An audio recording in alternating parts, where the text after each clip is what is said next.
Alhamdulillah, alhamdulillahi rabbil alamin, wa bihi nasta'inu ala umurid dunya waddin.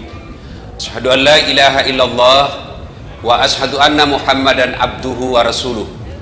Allahumma salli ala sayyidina Muhammad wa ala alihi wa sahbihi ajma'in. Amma ba'd. Ma'asyiral muslimin muslimat, adik-adik sekalian yang insyaallah dimuliakan dan dirahmati oleh Allah Subhanahu wa taala. Ketika Allah Subhanahu wa taala menciptakan Nabi Adam alaihissalam, Allah lalu perintahkan kepada seluruh makhluk. Kalau bahasa kita kira-kira begini, seluruh makhlukku, ini ada makhluk saya yang paling mulia, ini namanya manusia, hormat kau kepada mereka, hormat kau kepada Adam. Malaikat hormat, tumbuhan binatang hormat. Satu makhluk Allah yang tidak mau. Siapa? Iblis laknatullah alaih. Iblis protes, ya Allah, saya tidak mau. Kenapa? Adam anak baru kemarin, anak ke senior. Masa senior hormat sama junior? Gengsi dong. Adam diciptakan dari tanah, saya dari api. Unsur kejadian saya lebih mulia dari Adam. Dia aja nakke. Saya tidak mau. Allah lalu berfirman, iblis, kau sombong rumahnya. Kau sombong rumahnya. Kau tidak mau mengikuti perintahku. Keluar kau dari sorga ini. Diusir iblis dari sorga. Tapi iblis bilang, tunggu dulu Tuhan, tunggu dulu. Ada dua proposalku ini. Ada dua permohonan saya. Apa? Yang pertama kata iblis, ya Allah, berikan saya umur yang panjang. Allah berfirman, oke, proposalmu dikabulkan. Kamu tidak akan mati sampai hari kiamat. Yang kedua kata iblis, berikan saya skill, keterampilan, keahlian, kecerdasan untuk menggoda anak cucunya Adam. Gara-gara Adam saya diusir dari sorga, saya mau balas dendam. Saya mau cari itu anak cucunya Adam. Saya ajak dia untuk menjadi temanku, supaya dia menjadi sahabatku di akhirat kelak. Allah lalu berfirman, silakan, saya kasih kau segala kemampuan untuk menggoda anak cucunya Adam. Satu yang tidak boleh, jangan cabut nyawanya. Nah, sejak itu iblis dan para tentaranya, iblis dan para pasukannya berusaha mencari teman sebanyak-banyaknya, supaya ada temannya di akhirat nanti. Di mana tempatnya akhirat, adek? Iblis di mana tempatnya? Sudah jelas neraka. Maka dia cari teman sebagai supporter, pendukungnya. Nah, tentu pertanyaan, siapa yang menjadi teman-teman setan? Inilah yang kita bahas pada taklim kita kali ini, teman-teman setan. Mudah-mudahan tidak ada di sini. Mohon maaf juga, 2 kali pertemuan kita tertunda gara-gara kesibukan saya. Ini juga hampir tidak jadi. Saya tadi malam dari Tenggarong sampai Balikpapan kurang lebih jam 2 dini hari, jam 4 ke bandara lagi Balikpapan, sampai di sini jam kurang lebih jam 9, langsung banyak acara, tidak sempat pulang-pulang ke rumah, baru sampai lagi di sini. Suara saya sudah mulai lobet. Ya, mudah-mudahan Allah berikan kesehatan. Nah, adik-adik sekalian, teman setan yang pertama, ini informasi dari setan sendiri. Dia bocorkan kepada Nabi Muhammad, mau kak kasih tahu kau siapa di antara temanku, di antara umatmu yang menjadi teman saya? Nabi berkata, bagus ini rahasia ini. Siapa itu? Dia bilang, ada 10 temanku di antara umatmu. Nabi bilang, Nabi, kamasian tentu kau dong. Siapa-siapa itu? Yang pertama kata iblis, temanku yang utama, al-mutakhawilu bis sholat, yang menganggap enteng sholat. Ya rona cule-culei sempajangnya. Itu temannya setan. Mana yang dimaksud menganggap enteng sholat? Satu, sudah tahu hukum sholat wajib tapi belum sholat. Nah itu. Bagaimana hukumnya sholat? Wajib. Artinya apa? Dosa kok kalau tidak sembahyang kok. Kenapa balik belum ke sembahyang? Masih suka ka botoro. Botoro Tommy, tidak Tommy sembahyang. 2-0 bos. Kalau sembahyang botoro, satu sama. Mana bagus 1 sama 2-0? Mana bagus 1 sama 2 kosong. Kalau saya 02, ndak botor sambayan juga. Itu yang dimaksud menganggap enteng sholat. Sudah tahu hukumnya wajib, tapi masih mereka tidak sholat. Termasuklah karakternya. Mau tahu orang yang menganggap enteng sholat? Ciri-cirinya, tabiatnya. Hilang uangnya 500.000. 3 minggu udah pikir, mana bisa hilang itu? Batin aku simpan baik-baik. Di mana bisa hilangin uangku? 500.000 3 minggu udah pikir. Sekalinya datang omnya, pamannya, kenapa kok nak dari tadi kau mondar-mandir di situ kayak orang kehilangan apa? Hilang uangku om. Berapakah? Limbi 500.000. Dia bilang, aku pikir ini ku ganti. Diganti 500.000. Begitu diganti 500.000 tambah pusing. Apa anda bilang? Seandainya anda hilang uangku 1 juta nih. Ini orang begini. Hilang duitnya 500.000. 3 minggu dia pikir. Dikasih tambah bingung. Itu kalau uangnya hilang. Sekalinya sholat subuhnya lepas, tidak hilang. Tidak dia pikir, seolah-olah tidak ada dosanya. Ini kan banyak yang begini toh. Tidak sholat, seolah-olah dia tidak merasa dosa. Berapa banyak kita lihat bos, tidak sholat, tidak terbebani. Dia takut sekali curi sandalnya orang di masjid, takut sekali pegang ceweknya, takut sekali tidak puasa Ramadan, tapi tidak sholat, dia main-main, tidak ada rasa dosa sama sekali. Itu temannya setan. Orang yang menganggap enteng sholat, termasuk diantaranya menganggap enteng sholat adalah mereka tiba waktu sholat masih tunda-tunda. Hayya 'alas shalah. Sebentar pi. Bisa jadi nabi bisiki setan, tapi yang lebih parah itu kalau teman tak. Kalau setan tidak kelihatan bos, gampang usirnya. Bismillahirrahmanirrahim. Lari pak. Tapi setan teman gaul tak. Siko sama ini, talikannya ini, nyawa so alim. Setan susah diusir yang begini. Nah bilang orang di kampungku setan mak bulu-bulu, susah diusir. Teman setan mereka yang menganggap enteng sholat. Ini adik-adik biasa apa alasannya orang tidak sholat? Bilang maki, ada malas sholat sini bos. Apa alasan tak kutangkis ki? Yang ketawa serius kayak ini. Geaki apa? Bilang kok apa? Biasanya perempuan haid 3 kali haid 1 bulan. Mahasiswa aku biasa kuda. Kenapa tidak sembahyang? Datang bulan pak. 2 hari. Kenapa tidak sholat? Mens. Kenapa tidak sholat? Halangan. Ya ngasen ji bos. Kalau kita ada laki-laki juga datang bulan. Apa kira-kira alasannya laki-laki? Kalau perempuan oke lah, ada halangannya. Tiap bulan dapat jatah gratis. Tapi biasa nak tambahi. Gratis 4 hari, nak tambah 2. Nah, orang belum bersih. Masih ada ini sedikit-sedikit.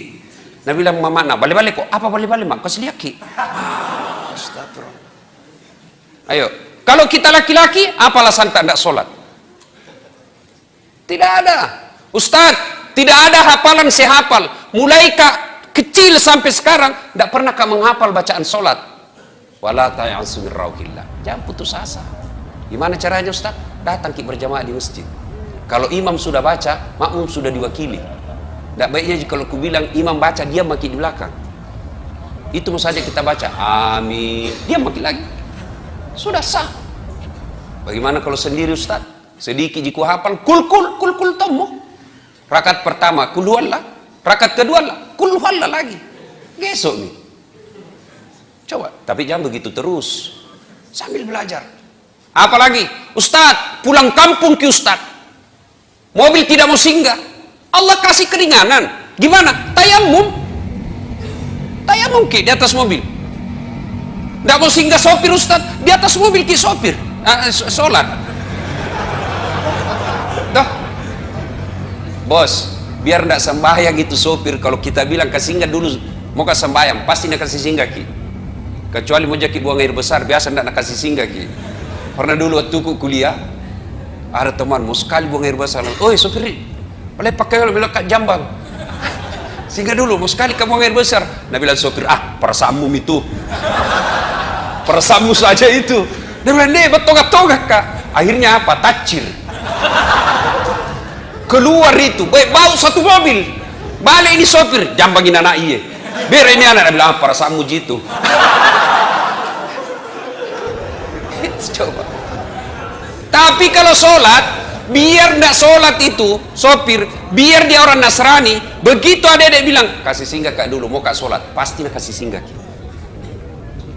Anggaplah tidak mau nak kasih singgah Ustaz. Bagaimana caranya Ustaz? Nah di atas mobil ki, Allah kasih keringanan, namanya sholat duduk. Gimana caranya? Supaya maki, anggaplah ini ya, tapi kasih teh dulu di samping tak. Siapa tahu dia tidak tahu kita lagi sholat. Sembahyang dulu nah, jangan kau ganggu kak. Nanti sholat kena kau bikin. Nah, sudah sholat bagaimana? Sholat. Kalau Allahu Akbar, ruku kepala dikasih goyang. Kalau ruku ki, Allahu Akbar, Samiallahu liman hamidah. Sujud bukan cuma kepala goyang, badan ikut ditundukkan. Allahu Akbar. Sudah. Apa pi? Tidak bisa kak duduk Ustaz. Ada bisul di pantat kompak. Pak kepala talam banyak nampak. Mana caranya? Sudah, Allah kasih keringanan, tidak usah duduk, baring. Bukan sholat tidur nak, baring. Sholat baring ki. Bagaimana caranya Ustaz? Tangan masih bergerak. Allahu Akbar. Anggaplah sana kiblat, baring maki, sini kepala tak. Allahu Akbar. Samiallahu liman hamidah. Tidak bisa kak baring Ustaz? Cara apa lagi? Salat pakai isyarat. Bagaimana namanya salat pakai isyarat? Mata tak kasih goyang-goyang, begini saja. Allahu Akbar. Bismillahirrahmanirrahim. Allahu Akbar. Nah, itu sholat pakai syarat, tinggal mata, tangan tak goyang nih. Itu pun tidak bisa Ustaz. Allah kasih dispensasi lagi apa? Sholat dalam hati. Bagaimana caranya Ustaz? Semua bacaan sholat dalam hati semua. Mata sudah tidak bergerak, tangan sudah tidak bergerak, bibir sudah tidak bisa bergerak. Gimana caranya? Pejamkan saja mata. Bayangkan lagi ruku, baca doa ruku. Bayangkan lagi sujud, baca doa sujud. Itu namanya sholat dalam hati. Masih juga tidak bisa sholat dalam hati. Gampang, bungkus, bawa dikubur. Mati itu bos. Apa pi? Tidak ada pak. Tidak ada alasan bagi kita tidak sholat. Nah, teman setan yang pertama, al-mutakhawil bis sholat, yang menganggap enten sholat. Dek, kira-kira kalau 5 waktu ada di musola ini, pagi kita ke kampus, nuntut ilmu adalah jihad.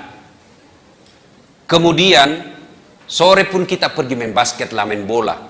Mau masuk maghrib ada maki lagi di masjid. Nunggu sampai isya. Selesai isya kita makan ala kadarnya. Lalu malam lagi kita belajar lagi. Sampai pagi begitu. Apa alasannya Tuhan kasih masuk ke neraka? Ayo. 5 waktu kita di masjid. Kita tidak durhakai orang tua tak. Kita nuntut ilmu adalah jihad. Kita datang pengajian seperti ini. Apa alasan Allah untuk menolak kita menjadi orang baik? Apa alasannya Allah membuat hidup kita jadi susah? Kalau baik sholat tak bos, insya Allah gampang itu punya dunia. Gampang.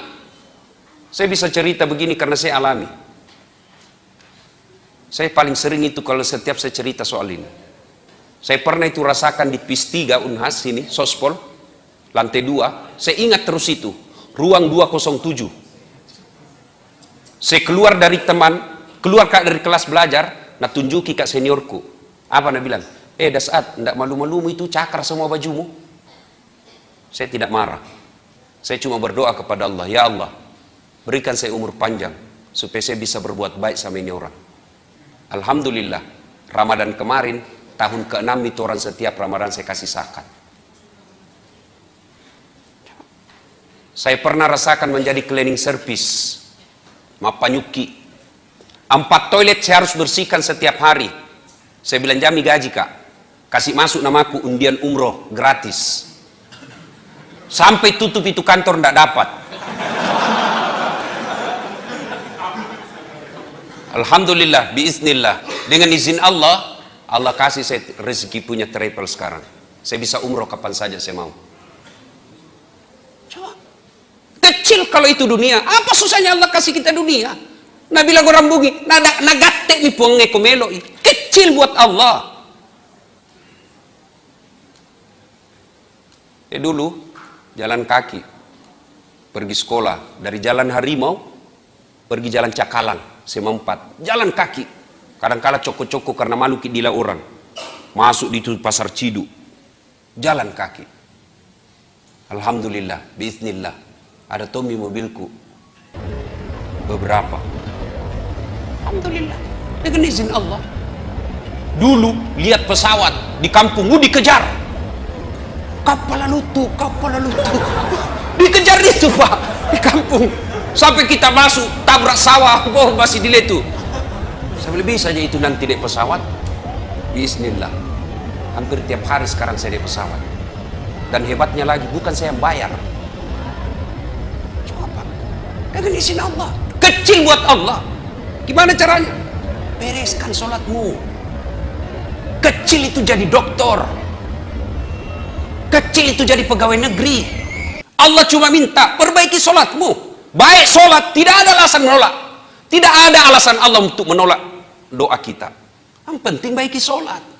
Setiap azan kita tinggalkan pekerjaan, masa Allah sengsarakan hidup? Tak, Tuhan apa itu yang kasih susah orang yang baik sholatnya? Cuma masalahnya kita anggap enteng ini sholat. Sholat tapi main-main. Allahu Akbar. Malik yaumiddin.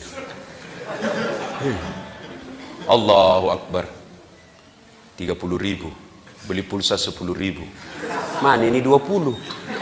Allahu Akbar. Disadel kapan? Samiallahu liman hamidah. Tidak. Mana itu dia? Assalamualaikum. Oh, di bawah bantal. Jadi kalau ada susah hidup tak bos, jangan cari kambing hitam. Ayo koreksi sholat kita. Koreksi sholat.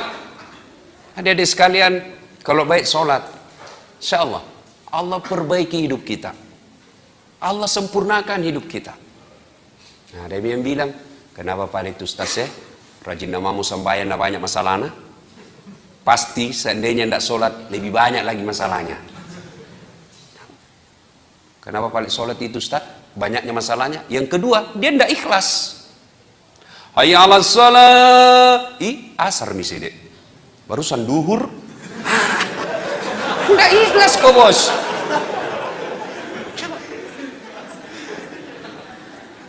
Sampai Ustaz banyaknya susahnya. Yang ketiga, dia sholat tidak seperti yang Nabi ajarkan. Sholat itu tuh nak pakai futsal, itu tuh nak pakai main basket, itu tuh nak pakai masuk toilet, nak pakai lagi sholat. Apa pernah kita dengar riwayat Nabi seperti itu? Coba mi bede. Setiap kita mau sholat, kita bersihkan badan kita, cari pakaian yang rapi. Mau ketemu Allah ini bos. Nah kita saja mau ketemu sama cewek, tanah biasa kita pinjam parfumnya teman tak. Pinjam dulu parfummu, apa pitu? Ada pitu parfum dipinjam, sudah kau pakai habis mi, tidak bisa kasih kembali. Satu, teman setan adalah mereka yang menganggap enteng sholat. Kalau baik sholat tadi, tidak ada susahnya buat Allah. Coba saya kasih contoh. Bisa ndak orang hidup kalau dibakar api yang sangat besar, bisa hidup? Bisa. Hukum biologi mengatakan tidak mungkin manusia hidup kalau dibakar. Tapi kalau Allah yang mau, Ibrahim alaihissalam dibakar dalam api yang sangat besar, menyala-nyala. Ibrahim keluar kedinginan. Kalau Allah mau. Bisa tidak manusia hidup dalam perut ikan? Adik-adik, kira-kira ada orang bisa hidup dalam perut ikan? Kalau saya, ikan masuk di perutku. Coba. Tapi kalau Allah mau, Yunus alaihi salam, ada ulama mengatakan 30 hari, ada ulama mengatakan 40 hari, tapi tidak jadi masalah berapa harinya. Yang penting dalam perut ikan beberapa hari, keluar hidup kalau Allah mau.